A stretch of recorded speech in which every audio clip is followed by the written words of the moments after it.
ಗಣಪತಿ ನೀಡಲು ಅಭಯ, ಕಾರ್ಯಗಳೆಲ್ಲ ವಿಜಯ.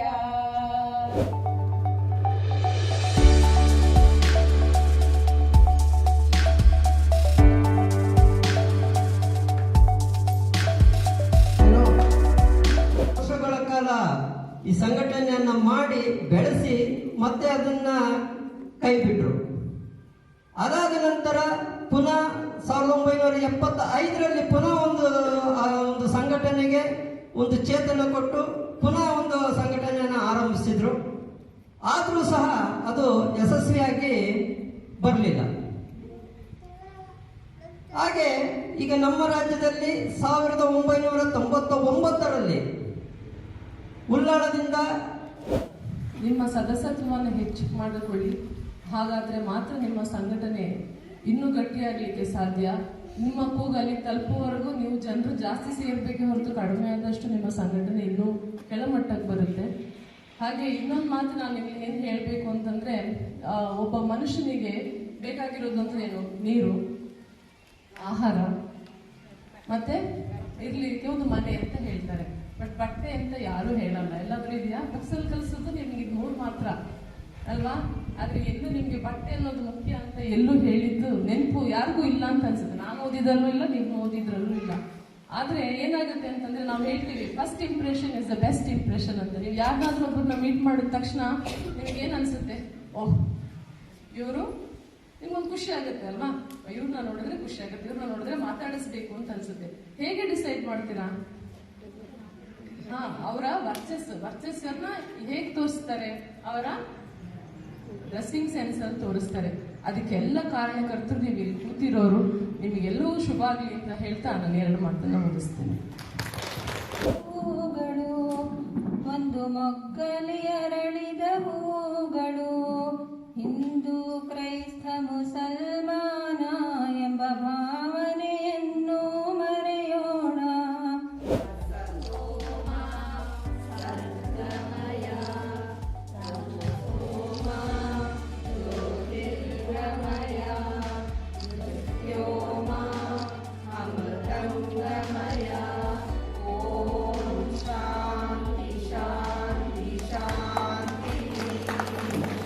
ಟೈಲರ್ ಜ್ಯೋತಿ ಬೆಳಗುತ್ತಿರಲಿ, ಟೈಲರ್ ಜ್ಯೋತಿ, ಟೈಲರ್ ಜ್ಯೋತಿ, KSTAಗೆ,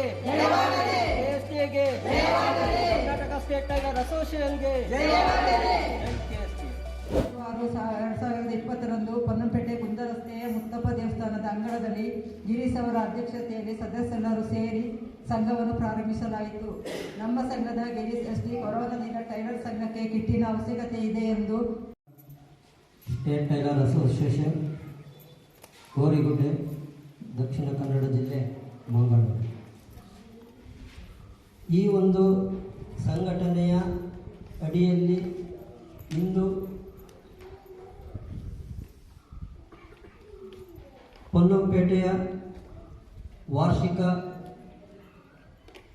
ಸಭೆಯ ಅಧ್ಯಕ್ಷತೆ ವಹಿಸಿರುವಂಥ ಆತ್ಮೀಯರಾದಂಥ ಗಿರೀಶ್ ರವರೇ, ಕೇರಳದಲ್ಲಿ ಈ ಒಂದು ಟೈಲರ್ ಅಸೋಸಿಯೇಷನ್ ಸ್ಥಾಪನೆ ಮಾಡಿ ಅಲ್ಲಿ ಅವರು ಪೂರ್ಣ ಮಟ್ಟದ ಒಂದು ಅಸೋಸಿಯೇಷನ್ ನಿರ್ಮಾಣ ಮಾಡಿಕೊಂಡು ಒಂದು 10 ವರ್ಷಗಳ ಹೋರಾಟದಿಂದ ಆ ಒಂದು ರಾಜ್ಯದಲ್ಲಿ ಈ ಒಂದು ಸಂಘಟನೆಯಿಂದ ಹೋರಾಟ ಮಾಡಿ ಅದರ ಸರ್ಕಾರದಿಂದ ಅವರು ತಮಗೆ ಬೇಕಾದಂತ ಅನುಕೂಲತೆಗಳನ್ನ ಪಡಿತಾ ಇದ್ರು ಮಾಡಿದ್ದೀವಿ. ಹಾಗೆ ನೀವು ಒಂದು ಸಂಘಟನೆಯನ್ನು ಮಾಡಿ ಸಂಘಟಿತರಾಗಿ ತಮ್ಮ ಏನು ಸವಲತ್ತುಗಳು, ನಮಗೆ ಸಾಮಾಜಿಕ ಭದ್ರತೆಗಳು ಬೇಕು, ಅದನ್ನ ಪಡೆಯಲಿಕ್ಕೆ ನೀವು ನಿಮ್ಮ ರಾಜ್ಯದಲ್ಲಿ ಒಂದು ಸಂಘಟನೆಯನ್ನ ಮಾಡಿ ಎನ್ನುವುದರ ಮೂಲಕ ನಮಗೆ ಈ ಒಂದು ಸಂಘಟನೆಯ ಪರಿಚಯ ಮಾಡಿದರು.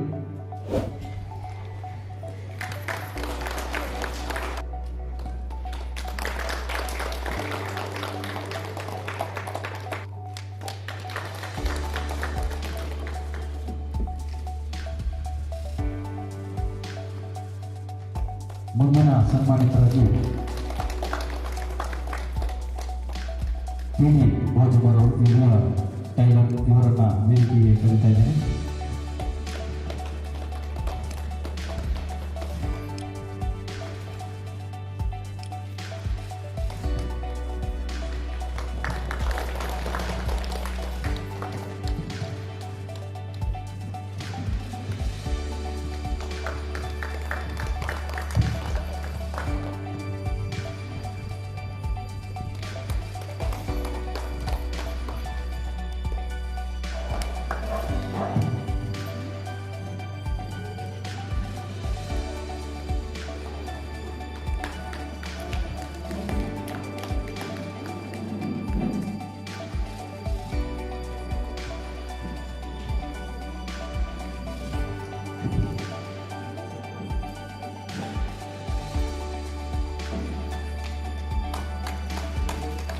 ಇವತ್ತು ಸನ್ಮಾನ ಕಾರ್ಯಕ್ರಮದಲ್ಲಿ ಗ್ರಾಮ ಪಂಚಾಯತಿ ಸದಸ್ಯರಾದ ಅಂಗೀರ ಹರೀಶ್ ಅವರು ಕೂಡ ಸನ್ಮಾನವನ್ನು ಸ್ವೀಕರಿಸಬೇಕಾಗಿತ್ತು.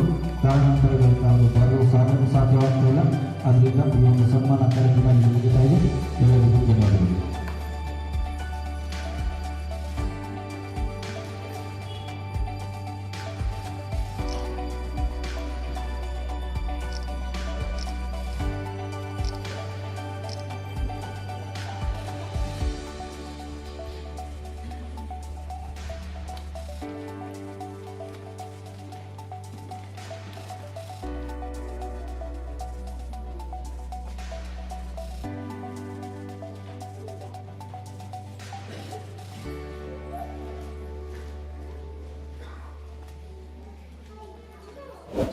ಘಟನೆ.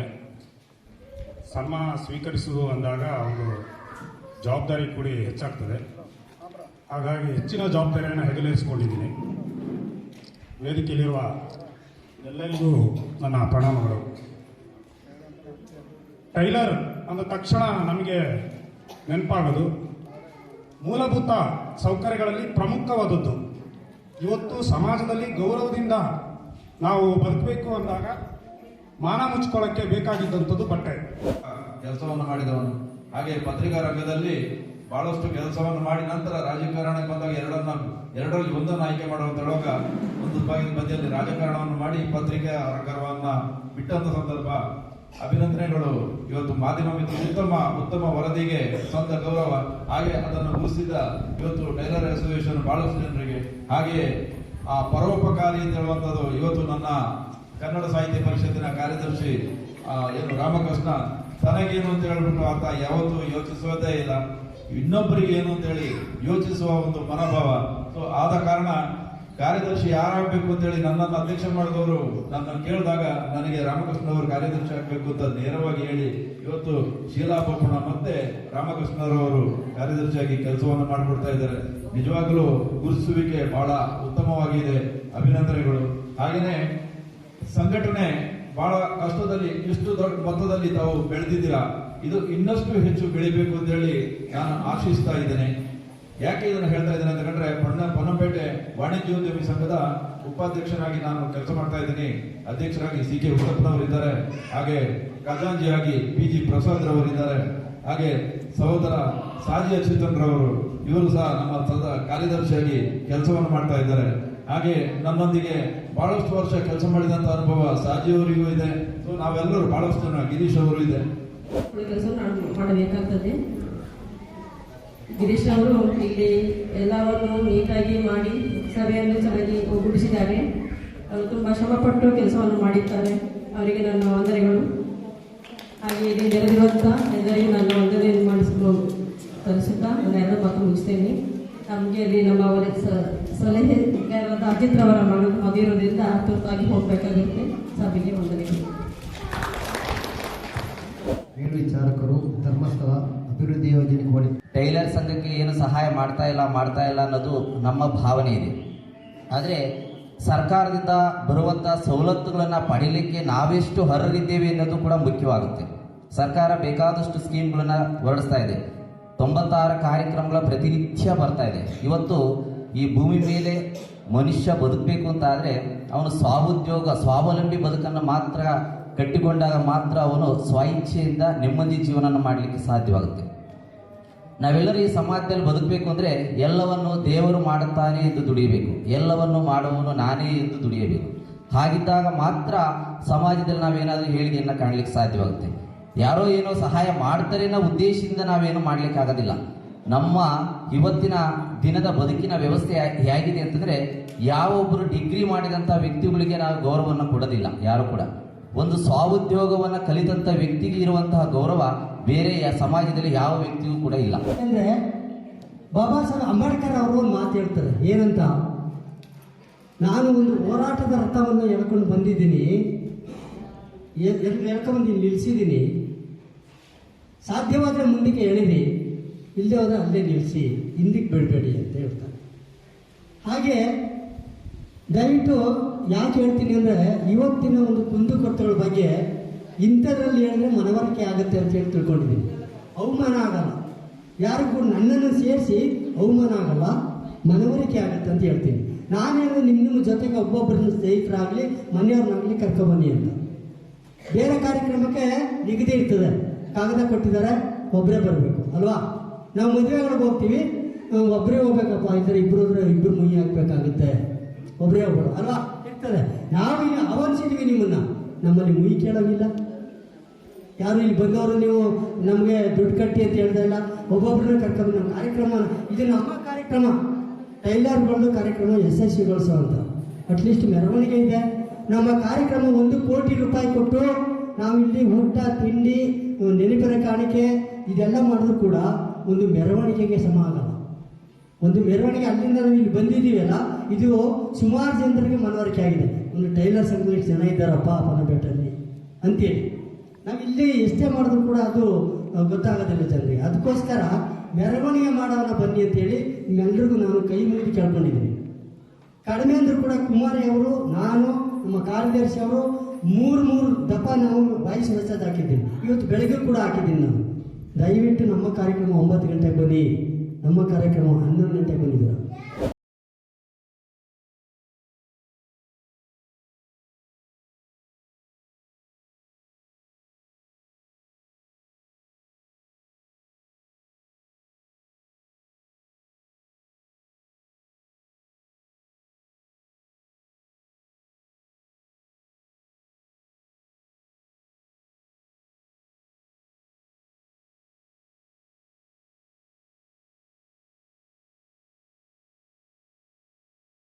ಎರಡು 3 ಬಾರಿ ಸರ್ಕಾರಕ್ಕೆ ಬೇಡಿಕೆಗಳನ್ನ ಇಟ್ಟಿದ್ವು.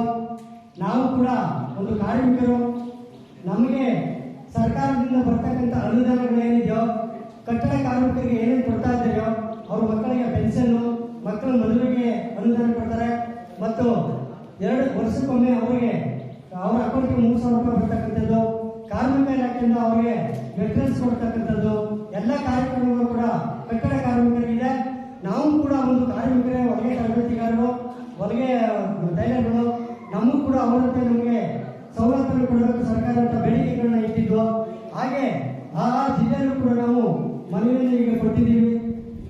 ಮತ್ತೆ ನಮ್ಮ ಶಾಸಕರಿಗೆ, ಅಪಚರಂಜನ ಶಾಸಕರಿಗೆ ಮತ್ತು ಎಲ್ಲ ಜಿಲ್ಲೆಯ ಶಾಸಕರು ಬಿಟ್ಟು ತಾವು ವಿಧಾನಸೌಧದಲ್ಲಿ ಗರಿಯಲ್ಲಿ ನಮ್ಮ ನಮ್ಮ ಟೈಲರ್ಗಳಿಗೆ ನೀವು ಸಹಾಯ ಮಾಡಬೇಕು ಕೇಳ್ಕೊಂಡ ಮೇರೆಗೆ ಎಲ್ಲರೂ ಕೂಡ ಮನೆಗಳನ್ನು ಪಡ್ಕೊಂಡು, ಆದರೆ ಒಂದೇ ಒಂದು ಬಡ್ಡಿ ರಹಿತ ಸಾಲ ಅಂತ ಹೇಳಿ ಕೊಡ್ತೀವಿ, ಏನು ನಾವು ಕೂಡ ಬಿಡುಗಡೆ ಮಾಡೋಕ್ಕಾಗಿಲ್ಲ ಅಂತ ಹೇಳಿದ್ದಾರೆ.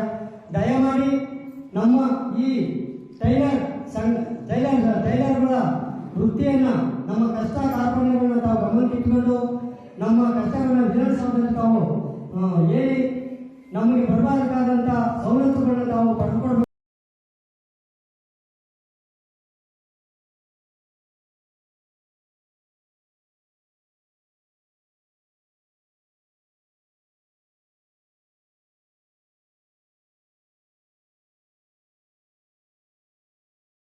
ವೃತ್ತಿ ಅತ್ಯಂತ ಗೌರವ ಶ್ರೇಷ್ಠವಾದಂಥ ವೃತ್ತಿ, ಅದರ ಬಗ್ಗೆ 2 ಮಾತಿಲ್ಲ. ಆದರೆ ಆ ವೃತ್ತಿಗೆ ಪೂರಕವಾಗಿ ಇವತ್ತು ತಮಗೇನು ಸಿಗ್ತಾ ಇದೆ, ಒಂದು ಕಡೆ ಮೊದಲು ಟೈಲರ್ಸ್ ಎಲ್ಲ ಭಾಳ ಬ್ಯುಸಿ ಇರ್ತಿದ್ರು, ಆದರೆ ಈಗ ಹಾಗಿಲ್ಲ. ಎಲ್ಲವೂ ರೆಡಿಮೇಡ್ ಗಾರ್ಮೆಂಟ್ಸ್ ಎಲ್ಲ ಆಗಿ ಎಲ್ಲ ನಾವು ಹೋಗುವಂಥದ್ದೇ ರೆಡಿಮೇಡ್. ಇದು ಯಾವ ಡಿಸೈನ್ಸ್ ಅದರಲ್ಲಿ ಫ್ಯಾಕ್ಟ್ರಿಲಿ ಅವಕಾಶಗಳು ಇದೆ, ಅದು ಬೇರೆ. ಹಾಗಾಗಿ ಈ ಒಂದು ವೃತ್ತಿ ದಿನದಿಂದ ದಿನಕ್ಕೆ ಒಂಥರ ಕಷ್ಟವನ್ನೇ ಅನುಭವಿಸುವ ಆಗುವುದು. ಆದರೆ ಇವತ್ತು ಇದಕ್ಕೆ ಸರ್ಕಾರ ಸ್ಪಂದಿಸುವಂಥ ಕೆಲಸ ಆಗಬೇಕಾಗಿದೆ. ಕೆಲವು ಇದಕ್ಕೆ ಸರ್ಕಾರ ಇವತ್ತು ಸ್ಪಂದಿಸುವಂಥದ್ದು ಆಗಿದೆ. ನಿಮಗೆ ಏನು ಟೈಲರಿಂಗ್ ವೃತ್ತಿ ಏನಿದೆ ಅದಕ್ಕೆ ಟ್ರೈನಿಂಗ್ ಕೊಡುವಂಥದ್ದು, ಆ ಸಂದರ್ಭದಲ್ಲಿ ಸ್ಟೈಪೆಂಡ್ರಿ ಕೊಡುವಂಥದ್ದು, ಹಾಗೆ ಇವತ್ತು ಬೇರೆ ಬೇರೆ ನಿಗಮಗಳನ್ನು ಸ್ಥಾಪನೆ ಮಾಡಿದ್ದೇವೆ. ಆ ಎಲ್ಲ ನಿಗಮಗಳಿಂದ ಅಂದರೆ ಜಾತಿ ಆಧಾರದಲ್ಲಿ ಈಗ ಪರಿಶಿಷ್ಟ ಜಾತಿಯವರಿದ್ದರೆ ಅಂಬೇಡ್ಕರ್ ಅಭಿವೃದ್ಧಿ ನಿಗಮದಿಂದ, ಪರಿಶಿಷ್ಟ ಪಂಗಡ ಆದರೆ ವಾಲ್ಮೀಕಿ ಅಭಿವೃದ್ಧಿ ನಿಗಮದಿಂದ, ಹಾಗೆಯೇ ಇತರ ಹಿಂದುಳಿದ ವರ್ಗದವರು ಯಾರಾದರೂ ಆದರೆ ದೇವರಾಜ್ ಅರಸ್ ಅಭಿವೃದ್ಧಿ ನಿಗಮದಿಂದ, ಹಾಗೆ ಒಕ್ಕಲಿಗರು ಅಥವಾ ಗೌಡರು ಅವರಿಗೆಲ್ಲ ಇವತ್ತು ಹೊಸದಾಗಿ ಒಕ್ಕಲಿಗರ ಅಭಿವೃದ್ಧಿ ನಿಗಮ ಅಂತ ಆಗಿದೆ, ಅದರಿಂದ ಕೊಡ್ತಾರೆ. ಇವನ್ನ ಬ್ರಾಹ್ಮಣರದ್ದು ಕೂಡ ಒಂದು ಅಭಿವೃದ್ಧಿ ನಿಗಮ ಆಗಿದೆ, ಅದರಿಂದ ಕೊಡ್ತದೆ. ಪ್ರತಿಯೊಂದು ಏನಂದರೆ ನೀವೆಲ್ಲ ಹೋಗಿ ಟ್ರೈನಿಂಗ್ ತಗೊಳ್ತೀರಿ, ಅಲ್ಲಿ ಸರ್ಟಿಫಿಕೇಟೇ ತಗೊಳ್ಳಲ್ಲ. ದಯವಿಟ್ಟು ನೀವು ಎಲ್ಲಾದರೂ ಟ್ರೈನಿಂಗ್ಗೆ ಹೋದ ತಕ್ಷಣ ಆ ಸರ್ಟಿಫಿಕೇಟ್ ತಗೊಂಡ್ರೆ ಕಡಿಮೆ ಬಡ್ಡಿ ದರದಲ್ಲಿ ಸಿಗುತ್ತೆ, ಎಲ್ಲ ರೀತಿಯ ಇದನ್ನು ಕೊಡ್ತದೆ. ಇನ್ನೊಂದು ಬಹಳ ಪ್ರಮುಖವಾದಂಥ ನನಗೊಂದು ಸರಿ ಅನ್ನಿಸ್ತಾ ಇದೆ, ಇವತ್ತು ಕಾರ್ಮಿಕ ಇಲಾಖೆಯಿಂದ ಕಟ್ಟಡ ಕಾರ್ಮಿಕರಿಗೆ ಕೊಡ್ತೇವೆ, ಅಸಂಘಟಿತ ಕಾರ್ಮಿಕರಲ್ಲೂ ಕೊಡ್ತಾ ಇದೆ. ಆದರೆ ಟೈಲರು ಎರಡೂ ವ್ಯಾಪ್ತಿಯಲ್ಲಿ ಇವತ್ತು ಬರ್ತಾ ಇಲ್ಲ. ಖಂಡಿತ ಇದು ನಿಮ್ಮ ಬೇಡಿಕೆ ನನಗೆ ಅನಿಸಿದೆ ನ್ಯಾಯಸಮ್ಮತ ಆಗಿದೆ. ಅದನ್ನು ಖಂಡಿತ ಅದಕ್ಕೆ ಸ್ಪಂದಿಸುವಂಥದ್ದು ಯಾರೇ ಇರಲಿ, ಚುನಾಯಿತ ಪ್ರತಿನಿಧಿ ಹಾಗೆ ಸರ್ಕಾರದ ಕರ್ತವ್ಯ ಅಂತ ಅನಿಸ್ತದೆ. ನಿಮಗೆ ಬೇರೆ ಯಾವುದೂ ಇದಿಲ್ಲ, ಬೇರೆ ಕೊಡ್ತದೆ. ಆದರೆ ಕಾರ್ಮಿಕ ಇಲಾಖೆ ಎಲ್ಲರನ್ನೂ ಕಾರ್ಮಿಕರಂತ ಪರಿಗಣಿಸುವಾಗ ಈ ಟೈಲರ್ಗಳನ್ನು ಅದು ಪರಿಗಣಿಸಲೇಬೇಕಾಗುತ್ತೆ. ಖಂಡಿತ ಸಂಬಂಧಪಟ್ಟವರ ಗಮನಕ್ಕೆ ತಂದು ಇದನ್ನು ಸೇರಿಸಲಿಕ್ಕೆ ಏನು ಮಾಡಬೇಕು ಅದನ್ನು ಸೇರಿಸಲಿಕ್ಕೆ ಖಂಡಿತ ಮಾಡೋಣ. ಆದರೆ ಸಂಕಷ್ಟದ ಪರಿಸ್ಥಿತಿಯಲ್ಲಿ ಖಂಡಿತ ಸರ್ಕಾರ ನಿಮಗೆ ನಿಂತ್ಕೊಂಡಿದೆ. ಆ ಕೋವಿಡ್ ಇದು ಎಲ್ಲ ಬಂದಾಗ ಕೊಡುವ ಮೊತ್ತ ಭಾಳ ಕಡಿಮೆ ಇರ್ಬೋದು, ನಾನು ಇಲ್ಲ ಅಂತ ಹೇಳೋದಿಲ್ಲ. ನಾವೆಲ್ಲ ಕೆಲಸನೇ ಇಲ್ಲದಂಥ ಸಂದರ್ಭದಲ್ಲಿ ಟೈಲರ್ಗಳಿಗೆ ಹಾಗೆ ಆಟೋ ರಿಕ್ಷಾ ಎಷ್ಟು ಸರ್ಕಾರದ ಕಡೆಯಿಂದ ಸಾಧ್ಯ ಇದೆ ಅದನ್ನು ಕೊಡುವಂಥದ್ದು ಆಗಿದೆ. ಅಲ್ಲೂ ಕೂಡ ಈ ಬಹುಶಃ ಈ ಸರ್ಟಿಫಿಕೇಟದ್ದು ಪ್ರಾಬ್ಲಮ್ ಆಗಿದೆ ಅಂತ ಕಾಣುತ್ತೆ. ಹೀಗಾಗಿ ಒಂದು ವೃತ್ತಿ ಯಾವುದೇ ಇದ್ದಾಗಲೂ ಅದಕ್ಕೆ ಪೂರಕವಾದ ದಾಖಲೆ ಇರುತ್ತೆ. ಸರ್ಕಾರದ ಸೌಲಭ್ಯಗಳು ಅಲ್ಲೂ ಸಬ್ಸಿಡಿ ಇನ್ನೊಂದು ಎಲ್ಲವೂ ಇದೆ. ಆದರೆ ಫ್ಯೂಚರ್ ಮಕ್ಕಳ ಭವಿಷ್ಯ, ವಿದ್ಯಾಭ್ಯಾಸ ಇದು ಎಲ್ಲದಕ್ಕೂ ಬೇಕಾದರೆ ಖಂಡಿತ ಆ ಕಾರ್ಮಿಕ ಇಲಾಖೆ ತಮಗೆ ಬರಬೇಕಾಗುತ್ತೆ. ಆ ಏನು ಫೆಸಿಲಿಟೀಸ್ ಕೊಡುತ್ತೆ, ಅಕಸ್ಮಾತ್ ದುರ್ಮರಣಕ್ಕೆ ಒಳಗಾದರೆ ಅವರಿಗೆ ಇದೆ, ಪೆನ್ಷನ್ ಇದೆ, ಮಕ್ಕಳಿಗೆ ಎಜುಕೇಷನ್ಗಿದೆ, ಮೆಡಿಕಲ್ ಟ್ರೀಟ್ಮೆಂಟಿಗೆ ಇದೆ, ಎಲ್ಲ ಸೌಲಭ್ಯಗಳು ಅಲ್ಲಿ ಇದೆ. ಆದರೆ ದುರದೃಷ್ಟ ಇಲ್ಲಿವರೆಗೆ ನೀವು ಸಂಘಟಿತವಾಗಿ ಒಂದು 2-3 ಸಲ ಹೋರಾಟವನ್ನು ಮಾಡಿದ್ರಿ, ಆಗ ಕೆಲವು ಬೇಡಿಕೆಗಳನ್ನು ಪರಿಗಣಿಸಲಿದ್ದಾರೆ. ಇದೊಂದು ಬಹಳ ಪ್ರಮುಖವಾಗಿದ್ದು ಖಂಡಿತ ನಮ್ಮೆಲ್ಲರ ಪ್ರತಿನಿಧಿಯಾಗಿ ಇದಕ್ಕೆ ಎಷ್ಟರ ಮಟ್ಟಿಗೆ ಸಾಧ್ಯ ಇದೆ ಅದನ್ನು ಮಾಡುವಂಥ ಕೆಲಸಕ್ಕೆ ಪ್ರಾಮಾಣಿಕ ಪ್ರಯತ್ನವನ್ನು ಮಾಡ್ತೇನೆ. ಎಲ್ಲರೂ ದೇವರ ದಯದಿಂದ ಅದು ಕೈಗೂಡಲಿಂತ ಮಾತ್ರ ಈ ಸಂದರ್ಭದಲ್ಲಿ ಪೂರಕವಾಗಿ ಅವರಿಗೆ ಸ್ಪಂದಿಸುವಂಥದ್ದು ಆಗಬೇಕು. ಈಗ ನಾವು ಹಾಕೊಂಡ ಬಟ್ಟೆ ಅದು ನೀಟಾಗಿ ಎಲ್ಲವೂ ಇದ್ರೆ ಎಲ್ಲಿ ಹೊಲಿಸಿದ್ರಿಂದಲೂ ಕೇಳುವಂಥದ್ದು ಇದೆ. ಈಗ ಎಲ್ಲ ರೆಡಿಮೇಡೇ ಆಗಿಬಿಟ್ಟು ಒಂದು ಸ್ವಲ್ಪ ಇರ್ಬೋದು, ಅದನ್ನು ಖಂಡಿತ ಬೇರೆಯವರಿಗೆ ಸಿಗುವಾಗ ನಾವು ಇಷ್ಟು ಕಷ್ಟದಲ್ಲಿ ಇದ್ದೇವೆ. ಈ ಒಂಥರ ಸ್ಪರ್ಧಾತ್ಮಕವಾಗಿದೆ. ಒಂದು ಕಡೆ ರೆಡಿಮೇಡ್ ಗಾರ್ಮೆಂಟ್ಸ್ ಇದೆ, ಇನ್ನೊಂದು ಕಡೆ ಬೇರೆ ಬೇರೆ ಇದರಲ್ಲಿ ಟೈಲರ್ಗಳ ಅವಶ್ಯಕತೆಯೇ ಇಲ್ವೋ ಅನ್ನೋ ರೀತಿಯಲ್ಲಿ ಇದ್ದಾಗ ಖಂಡಿತ ಇದಕ್ಕೆ ಆ ವೃತ್ತಿಯನ್ನೇ ನಂಬಿ ಜೀವನ ನಡೆಸುವಂಥ ತಮಗೆ ಸ್ಪಂದಿಸುವಂಥದ್ದು ಆಗಬೇಕಾಗಿದೆ. ಅದಕ್ಕೆ ಪೂರಕವಾಗಿ ಇವರಲ್ಲಿ ಸಂಘಟನಾತ್ಮಕವಾಗಿ ಇದ್ದಾಗ ಮಾತ್ರ ಅದಕ್ಕೆ ಸ್ಪಂದಿಸುವುದು. ಒಂದು ಗಾದೆನೇ ಇದೆ, ಅತ್ತ ಮಗುವಿಗೆ ಹಾಲು ಕೊಡುವಂಥದ್ದು ಅಂತ ಹೇಳುವಂಥದ್ದು. ಹಾಗಾಗಿ ನಮ್ಮ ಸಂಘಟನೆ ಇವತ್ತು ರಾಜ್ಯ ಮಟ್ಟದಲ್ಲೂ ಸ್ವಲ್ಪ ಗಟ್ಟಿಯಾಗಿದೆ, ಜಿಲ್ಲೆಯಲ್ಲೂ ಹೆಚ್ಚು ಅದನ್ನು ಗಟ್ಟಿ ಮಾಡಬೇಕು. ಸಂಘಟನಾತ್ಮಕವಾಗಿ ಎಲ್ಲರೂ ಒಂದಾಗಿ ಒಟ್ಟಾಗಿ ಇದ್ದ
ಎಲ್ಲರಿಗೂ ನಮಸ್ಕಾರ.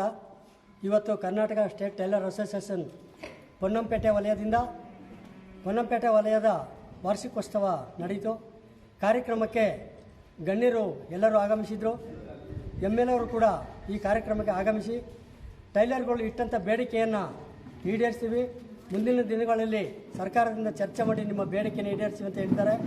ಅದು ಅಲ್ಲದೆ ನಮ್ಮ ಈ ಕಾರ್ಯಕ್ರಮಕ್ಕೆ ಜಿಲ್ಲಾಧ್ಯಕ್ಷರು ಕೂಡ KSTಯ ಜಿಲ್ಲಾಧ್ಯಕ್ಷರು ಆಗಮಿಸಿದರು.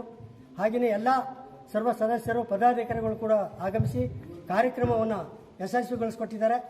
ಮುಂದಿನ ದಿನಗಳಲ್ಲಿ ಇನ್ನೂ ಹೆಚ್ಚಿನ ಸಂಖ್ಯೆಯಲ್ಲಿ ಆಗಮಿಸಿ ಕಾರ್ಯಕ್ರಮವನ್ನು ಯಶಸ್ವಿಗೊಳಿಸಬೇಕಂತ ಕೇಳ್ಕೊಳ್ತಾ ಇದೆ. ನಾನು ನಿಮ್ಮ ಜಗದೀಶ್, ಕೊಡಗು ಧ್ವನಿ ಡಿಜಿಟಲ್ ಮೀಡಿಯಾದಿಂದ. ನಮ್ಮ ಚಾನಲನ್ನು ಸಬ್ಸ್ಕ್ರೈಬ್ ಮಾಡಿ, ಲೈಕ್ ಮಾಡಿ, ಶೇರ್ ಮಾಡಿ.